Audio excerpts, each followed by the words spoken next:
Hello, my name is Paul Jones, author of Concerning a Nation and several videos on Bible prophecy. This is a small fragment concerning an item of Bible prophecy which has many people confused. Some of those confused people have had their confusion compounded by prophecy writers who mislead themselves and others. It concerns the book of Daniel and the statue which figures in the dream of Nebuchadnezzar. The statue was of gold, silver, bronze, iron, and finally iron and clay.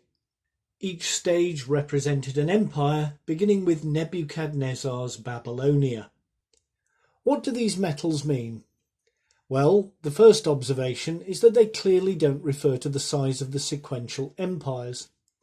Babylon, the first empire, was smaller than the Medo-Persian Empire, which was smaller than Alexander's. His empire was very short-lived and can barely be called an empire. It was more a trajectory of wanton destruction. Now, so far so good, but this true fact that the precious metals clearly do not refer to the reach of empires has been used as a distraction, and we are no nearer to the truth. What does gold represent? If you're not blinded by preconceptions, you could only give one answer, which is wealth. Gold is wealth. Babylon had extraordinary wealth. To this day we use the word Babylon to mean just that. To the impoverished East Germans in the 70s, West Germany was Babylon. The next empire, the Persian Empire, was bigger but less wealthy, and Grecian warrior Alexander seemed more interested in obliterating his conquered cities than anything else. In the modern age, we use the term imperial overstretch. As empires expand, they gradually inevitably find, that the cost in treasure and blood of maintaining them defeats the purpose of having them in the first place. This happened to the Roman and British empires and is currently happening to the debt-laden United States. If you asked someone to name a rich country, he would probably name one of the big ones like China or India. But have a look at their populations and do a quick calculation, and you'll find a different picture. The richest countries per capita are usually the smaller states. The United Arab Emirates, Bahrain, Qatar, Switzerland, Kuwait, the Netherlands, and the Scandinavian countries, Sweden, Norway, and Denmark. These are rich countries with little poverty and an extremely high standard of living. So, gold and silver represent wealth. So far so good again. But what about bronze and iron? Well, the Bible tells us. There is another nation, much smaller than Babylonia, which was once the golden head of the world, and that nation was Israel. And the king in question was Solomon. And if you read the Bible, you will know that during Solomon's reign, gold was so plentiful that silver was accounted as nothing.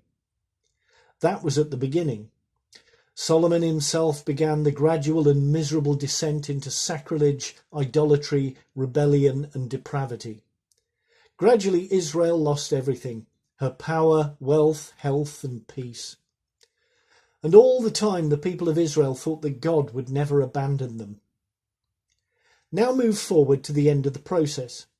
The prophet Jeremiah is calling to the people to repent and turn back to God. He speaks to the people of Judah. Israel is long gone. And God speaks to Jeremiah in chapter 6, saying, I have made you an assayer and tester among my people, that you may know and assay their ways. An assayer is someone who tested precious metals to assess their worth, gold and silver, etc. God continues, They are all stubbornly rebellious, going about with slanders. They are bronze and iron. All of them act corruptly. And so you see, what began as gold ends up as bronze and iron. And it is at this point that God acts to destroy. Bronze and iron, of course, are the final stages of the prophecy of the statue.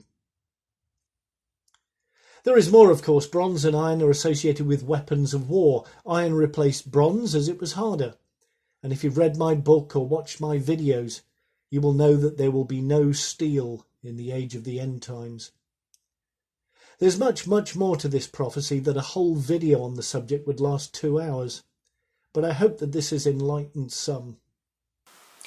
Thank you for watching, and God bless you all. Please read my book Concerning a Nation, published by Lulu. Thank you again.